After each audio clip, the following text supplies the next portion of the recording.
சிவம்சை மாணவர்களுக்கு வணக்கம். இந்த வீடியோவில் டிஎன்யூஎஸ்ஆர்பி போலீஸ் எக்ஸாமுக்கு படித்து கொண்டிருக்கிற மாணவர்களுக்காகவே நாங்கள் முக்கியமான 50 வினாக்களை இந்த வீடியோவில் நம்ம பார்க்க போகிறோம். கேட்கப்படக்கூடிய மிக மிக முக்கியமான வினாக்களை தான் நம்ம பார்க்க போகிறோம். ஒரு செகண்ட் நீங்கள் மிஸ் பண்ணாலும் ஒரு கொஸ்டின் நீங்கள் மிஸ் பண்ணுறதுக்கான வாய்ப்பு இருக்குது. எனவே கடைசி வெல்லம் கவனமாக பாருங்கள். டிஎன்பிஎஸ்சி, டிஎன்யூஎஸ்ஆர்பி, டெட், டிஆர்பி மற்றும் கவர்மெண்ட் ஜாப் அப்டேட்ஸ்களுக்கு மறக்காமல் நம்மளுடைய சிவம்சை சேனலை ஃபாலோ பண்ணிகிட்டே இருங்க. பக்கத்தில் பெல் ஐக்கான் இருக்கும், அதையும் கிளிக் பண்ணிட்டீங்கன்னா உங்களுக்காக பல பயனுள்ள தகவல்கள் தொடர்ந்து வந்து கொண்டே இருக்கும். முதல் கேள்வி, இந்தியாவின் தற்போதைய குடியரசுத் தலைவர் யார்? ராம்நாத் கோவிந்த். இவர் இந்தியாவுடைய 14வது குடியரசுத் தலைவர் என்பதையும் ஞாபகம் வச்சுங்க. அதே போல் நம்மளுடைய பாரத பிரதமர் நரேந்திர மோடி அவர்களும் 14வது பிரதமர் என்பதை ஞாபகம் வச்சுங்க. இரண்டாவது கேள்வி, எந்த நாளில் இந்தியா குடியரசானது? ஜனவரி 26, 1950. ஏன் நாங்கள் ஆப்ஷன் கொடுக்காம உங்களுக்கு டெஸ்ட் மாதிரி இப்போ கொடுத்துட்ருக்கோம் அப்படின்னா, கொஸ்டினை பார்த்த உடனே நம்ம ஆன்சர் பண்ணுற மாதிரி நம்ம ப்ரிப்பேர் பண்ணிக்கிட்டால் மட்டும்தான் நம்ம எந்த ஒரு கொஸ்டினையும் தப்பு பண்ணாமல் ஆன்சர் பண்ண முடியும். நம்ம ஆப்ஷனை பார்த்து பழகிட்டால தான் நம்ம மூளை வேலை செய்ய மாட்டேங்குது. எனவே எப்பயுமே கொஸ்டினை பார்த்த உடனே ஆன்சர் பண்ணுற மாதிரி நீங்கள் உங்களை உருவாக்கிங்க. கண்டிப்பாக 100% நம்ம வெற்றி பெறலாம். மூணாவது கேள்வி, இந்தியாவின் தேசிய பூ எது? தாமரை, லோட்டஸ். நான்காவது கேள்வி, மெயின் காம்ப் என்ற நூலை எழுதியவர் யார்? Adult Hitler. ஐந்தாவது கேள்வி, தொலைக்காட்சியை கண்டுபிடித்தவர் யார்? JL beard.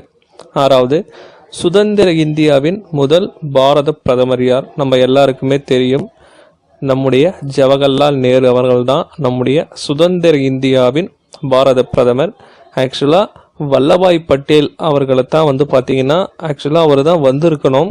பட் அவர் வயதில் முதியவர் என்ற ஒரு காரணத்துக்காக காந்தி அவர்கள் ஜவஹர்லால் நேரு அவர்களை பாரத பிரதமராக முன்மொழிஞ்சார். அவர் வரணும் அப்படின்ட்டு விருப்பப்பட்டார். இல்லைனா சர்தார் வல்லபாய் பட்டேல் அவர்கள் தான் பாரத பிரதமர் வந்திருப்பார். ஆனால் அவர் முக்கியமான அமைச்சகமான உள்துறை அமைச்சராக அவர் பதவியேற்றுக்கினார். அது நம்ம அனைவருக்குமே தெரிஞ்ச விஷயம்தான். அடுத்தது ஏழாவது கேள்வி, உலகின் மிகப்பெரிய பாலைவனம் எது? சஹாரா பாலைவனம். இது வட ஆப்பிரிக்காவில் இருக்குது. அடுத்தது, சார்மினார் கோபுரம் எங்கு அமைந்துள்ளது? சார்மினார் கோபுரம் ஆந்திர பிரதேசத்தில் இருக்கின்ற ஹைதராபாத்தில் இருக்குது. அடுத்தது 9வது, சத்திய சோதனை என்ற நூலை எழுதியவர் யார்? அதாவது ஆங்கிலத்தில் மை எக்ஸ்பிரிமெண்ட்ஸ் வித் ட்ரூத் என்ற நூலை யார் எழுதினாங்க அப்படின்னா நம்முடைய மகாத்மா காந்திஜி அவர்கள். அடுத்தது 10வது கேள்வி, விஸ்வநாதன் ஆனந்த் எந்த விளையாட்டில் புகழ் பெற்றவர்? இந்த கேள்வி வேற எப்படி கேட்கலாம்னா, விஸ்வநாதன் ஆனந்த் எந்த விளையாட்டோடு தொடர்புடையவர் அப்படின்னு கேட்கலாம். சதுரங்க விளையாட்டு, ஆங்கிலத்தில் செஸ் அப்படின்னு சொல்லுவோம். 11வது கேள்வி, டிஎன்யூஎஸ்ஆர்பி 2020 போலீஸ் தேர்வுக்கு படித்துக் கொண்டிருக்கும் மாணவர்களுக்காகவே வெறும் 50 நாட்களையே நீங்கள் தயாராகக்கூடிய அளவிற்கு உருவாக்கப்பட்டுள்ள புத்தகம் நம்முடைய எஸ்எஸ் பப்ளிகேஷனுடைய புத்தகம். இந்த புத்தகத்தில் 6 முதல் 10ஆம் வகுப்பு வரை இருக்கின்ற ஜெனரல் ஸ்டடீஸ் கிட்டத்தட்ட 2500 கேள்விகளாக தொகுக்கப்பட்டுள்ளது. மேலும் 1500 சைக்காலஜி கொஸ்டின்ஸ் விடையுடன் உங்களுக்கு தெளிவாக விளக்கமாக விளக்கப்பட்டுள்ளது. இந்த புத்தகம் வேண்டும் என்று நினைக்கும் மாணவர்கள் கீழே ஓடிக்கொண்டிருக்கும் வாட்ஸ்அப் நம்பருக்கு உங்களுடைய அட்ரஸை தெளிவாக அனுப்பினால் உங்கள் வீட்டிற்கு கேஷ் ஆன் டெலிவரி மூலம் இந்த புத்தகம் அனுப்பி வைக்கப்படும். மறக்காமல் இந்த புத்தகத்தை வாங்கி பயனடைவீர்கள். 100% வெற்றிக்கு உங்களுக்கு உறுதியாக இருக்கும் இந்த புத்தகம். பாராளுமன்ற மக்களவையின் சபாநாயகர் யார்? அதாவது லோக்சபாவுடைய ஸ்பீக்கர் யாரு அப்படின்னு கேட்குறாங்க. இப்போ யார் அப்படின்னா ஓம் பிர்லா அவர்கள் தான். அதாவது பில்லா கிடையாது, பிர்லா. ஓம் பிர்லா அவர்கள் தான் தற்போதைய மக்களவை சபாநாயகர். மாநிலங்களவையின சபாநாயகர்னு சொல்ல மாட்டோம், மாநிலங்களவைக்கு தலைவர் அப்படின்னு சொல்லுவோம். மாநிலங்களவையுடைய தலைவராக யார் இருப்பாங்க அப்படின்னா துணை குடியரசுத் தலைவர் தன்னுடைய பதவி வழியின் வாயிலாக மாநிலங்களவையுடைய தலைவராக பொறுப்பேற்றுப்பார். அடுத்த கேள்வி 12வது, சிலப்பதிகாரத்தின் ஆசிரியர் யார்? இளங்கோவடிகள். 13, போரும் அமைதியும் அதாவது வார் அண்ட் பீஸ் என்ற நூலை எழுதியவர் டால்ஸ்டாய்.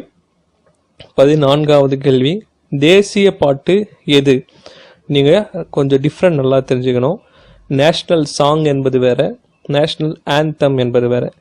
இப்போ இவங்க கேட்டிருக்கிறது national song. National சாங்னா Vande Mataram.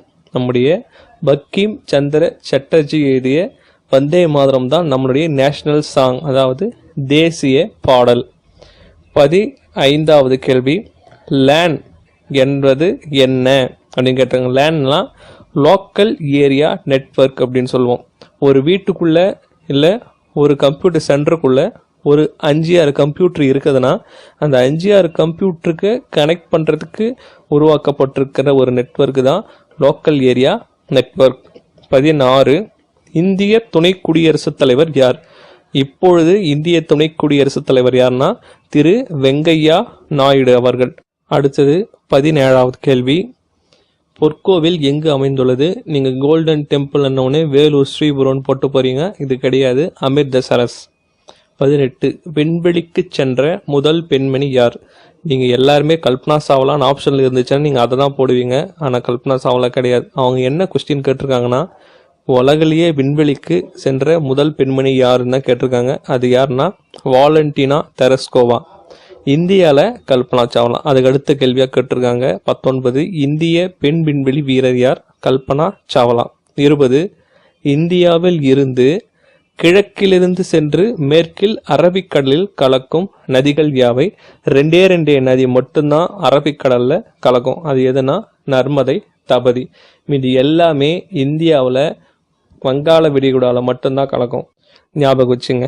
எனவே வங்காள விரிகுடாவில் கலக்கும் ஆறுகள் நீங்கள் ஞாபகம் வச்சுக்கணும்னா, அரபிக்கடலில் 2 ஆறு கலக்கும், அது நர்மதை, தபதி. அந்த நர்மதை, தபதியை தவிர மீதி எல்லா ஆறுகளும் எதில் கலக்கும்னா வங்காள விரிகுடாவில் தான் கலக்கும். இப்போ அடுத்தது 21வது கேள்வி, சீக்கியர்களின் புனித நூல் எது?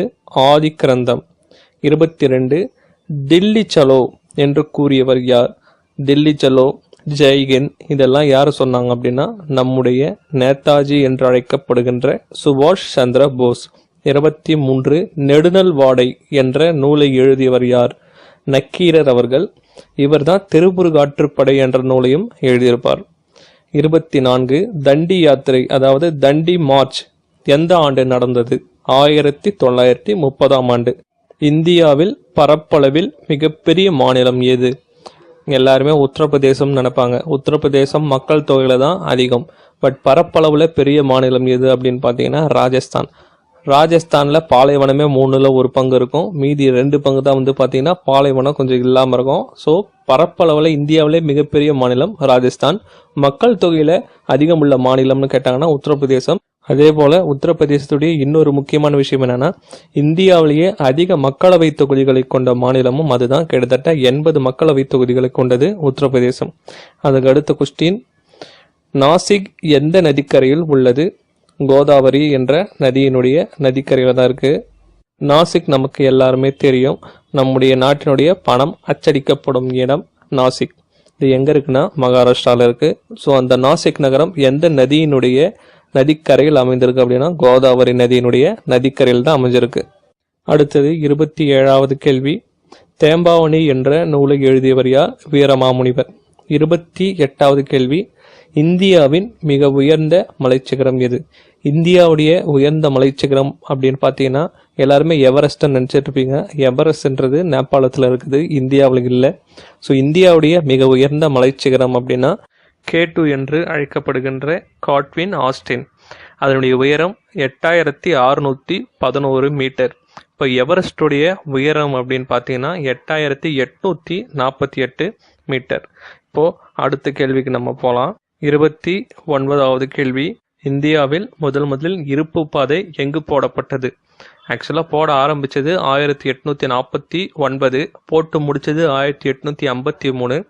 முதல் ரயில் பயணம் ஆரம்பித்தது மும்பைக்கும் தானேக்கும் நடுவில் 1853 ஏப்ரல் 16 அன்னைக்கு. ஸோ ஆன்சர் பார்த்தீங்கன்னா 1853. அதுக்கடுத்தது 29 முடிஞ்சது. இப்போ 30வது கொஸ்டின், இந்தியாவினையும் பாகிஸ்தானையும் பிரிக்கும் கோடு எது அப்படின்னு பார்த்தீங்கன்னா ராட்கிளிப் கோடு. அதை வரைஞ்சவர் ராட்கிளிப், அதனால் அவர் பேரை வச்சிட்டாங்க ராட்கிளிப் கோடு. 31வது கேள்வி, சாய்ந்த கோபுரம் எங்கு அமைந்துள்ளது? பைசா நகரம், இத்தாலி. 32வது கேள்வி, செய் அல்லது செத்துமடி என்று கூறியவர் யார்? நம்முடைய மகாத்மா காந்திஜி அவர்கள். 33 சத்தீஸ்கர் மாநிலத்தின் தலைநகரம் எது? ராய்ப்பூர். 34 வைட்டமின் கே குறைவால் என்ன நோய் ஏற்படும்? ஒருத்தருக்கு வைட்டமின் கே இருந்தால் என்ன பெனிஃபிட், இல்லைனா என்ன டிஸ்அட்வான்டேஜ் அப்படின்னு தெரிஞ்சுக்கிட்டா இதுக்கு ஆன்சர் பண்ணிடலாம்.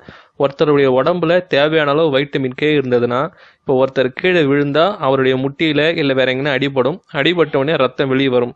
வைட்டமின் கே தேவையான அளவு இருந்தால் தான் அந்த ரத்தம் ஆட்டோமேட்டிக்காக உறையும். ஒருவேளை அவருடைய உடம்புல வைட்டமின் கே குறைபாடாக இருக்குதுன்னா வெளியேறிய ரத்தம் வெளியேறி கொண்டே இருக்கும், ரத்தம் உறையவே உறையாது. ஸோ எனவே வைட்டமின் கே கம்மியாக இருந்தது ரத்தம் உறையாமை என்கிற நோய் உருவாகும். அதுக்கு அடுத்தது 35 வேன் அப்படின்னா WAN என்றால் என்ன? White area network. இது முன்னாடி நம்ம பார்த்தோம் லேன் அப்படின்ட்டு. லேன்னா ஒரு வீட்டில் இருக்கின்ற ஒரு கடையில் இருக்கின்ற ஒரு 10 கம்ப்யூட்டரை கனெக்ட் பண்ணுறது. பட் வைட் ஏரியா நெட்வொர்க் எனப்படுகின்ற வேன் என்பது பல்வேறு கம்ப்யூட்டர்கள் பல்வேறு இடத்தில் இருக்கின்ற கம்ப்யூட்டர்களை கனெக்ட் பண்ணுறதுக்கு உருவாக்கப்பட்டிருக்கின்ற நெட்வொர்க் தான் இந்த வேன். 36 பஞ்சதந்திரம் என்ற நூலை எழுதியவர் யார்? விஷ்ணு சர்மா. 37 இந்தியாவையும் சீனாவையும் பிரிக்கும் கோடியது மக்மோகன் கோடு. இதுக்கு முன்னாடியே நம்ம பார்த்தோம் இந்தியாவையும் பாகிஸ்தானையும் பிரிக்கிற கோடு ராட்க்ளிஃப் கோடு. ஸோ இப்போ பார்த்துட்டு இருக்கிறது இந்தியாவையும் சீனாவையும் பிரிக்கின்ற கோடு மக்மோகன் கோடு. இது ரொம்ப முக்கியம், ரெண்டுமே கரெக்டாக ஞாபகம் வச்சுங்க. அதுக்கு அடுத்தது 38 கதகளி நடனம் எந்த மாநிலத்தை சேர்ந்தது? கேரள மாநிலத்தை சேர்ந்தது. பரதநாட்டியம்னா தமிழ்நாடுன்னு சொல்லுவோம், ஆந்திரானா குச்சிப்புடி, கேரளானா கதகளி. அதே போல் அஸ்ஸாம்னா பிஹு. ஸோ ஒரு நாள் நாங்கள் இந்தியாவுடைய நடனத்தை தனியாக கிளாஸ் பண்ணுறோம். ஸோ அதுக்கு முன்னாடி இதெல்லாம் கொஞ்சம் சைடில் ஞாபகம் வச்சிங்கன்னா உங்களுக்கு நிறைய யூஸ்ஃபுல்லாக இருக்கும். அதுக்கடுத்து 39 லட்சத்தீவின் தலைநகரம் எது? கவரத்தி. 40 தேசிய கீதம் எது? ஸோ நேஷ்னல் ஆந்தம் கட்டுறாங்க. நேஷ்னல் ஆந்தம்னா ரவீந்திரநாத் தாகூர் எழுதிய ஜனகணமன. நேஷ்னல் சாங்னா நம்முடைய பங்கிம் சந்திர சட்டர்ஜி எழுதிய வந்தே மாதரம். அடுத்த கேள்வி, தாதா சாஹேப் பால்கே விருது யாருக்கு கொடுக்கப்படுகிறது? திரைத்துறையில் யார் பல சாதனைகள் புரிஞ்சிருக்கிறாங்களோ அவங்களுக்கு தான் இந்த தாதா சாஹேப் பால்கே விருது கொடுக்கப்பட்டிருக்கு. நம்முடைய இயக்குனர் கே பாலச்சந்தர் மற்றும் அமிதாப் பச்சன் போன்ற பலருக்கு இந்த விருது அளிக்கப்பட்டிருக்கிறது குறிப்பிடத்தக்கது. அடுத்த கேள்வி 42 வெள்ளை மாளிகை எங்கு அமைந்துள்ளது? அமெரிக்காவில் இருக்கின்ற வாஷிங்டன் நகரம். 43வது கேள்வி, தஞ்சை பிரகதீஸ்வரர் கோயிலை கட்டியவர் யார்? முதலாம் ராஜராஜ சோழன். 44 எந்த ஆண்டு அமெரிக்கா விடுதலை பெற்றது? 1776ஆம் ஆண்டு. 45 முதலில் கண்டுபிடிக்கப்பட்ட கணினியின் பெயர் என்ன? ENIAC. 46 த கைடு என்ற நூலின் ஆசிரியர் யார்? RK நாராயணன். இவர் நம்முடைய முன்னாள் குடியரசுத் தலைவர். 47 பொருணராற்றுப்படையில் புகழப்படும் மன்னர் யார்? கரிகால் வளவன். பொருணராற்றுப்படையில் புகழப்படும் மன்னன் சோழ மன்னன் கரிகால் வளவன்.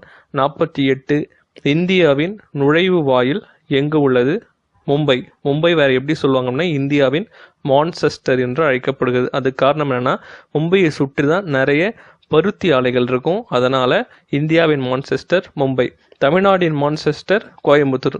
அது ஏன் நம்ம தமிழ்நாட்டின் மான்செஸ்டர் கோயம்புத்தூர்னு சொல்கிறோன்னா கோயம்புத்தூரை சுற்றி நிறைய பருத்தி ஆலைகள் இருக்கும். ஸோ இதுதான் ரீசன்.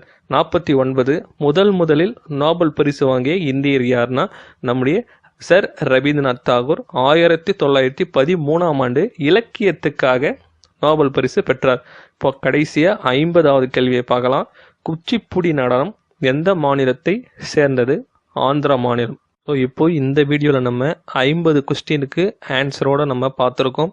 இந்த 50 கொஸ்டின் ரொம்ப ரொம்ப முக்கியம். இதே போல் தொடர்ச்சியாக உங்களுக்கு 50 வினாக்களாக நாங்கள் தொடர்ச்சியாக கொடுத்துக்கிட்டே இருப்போம். மறக்காமல் நம்முடைய சிவம் சேனலை தொடர்ந்து கொண்டே இருங்க. நன்றி, வணக்கம்.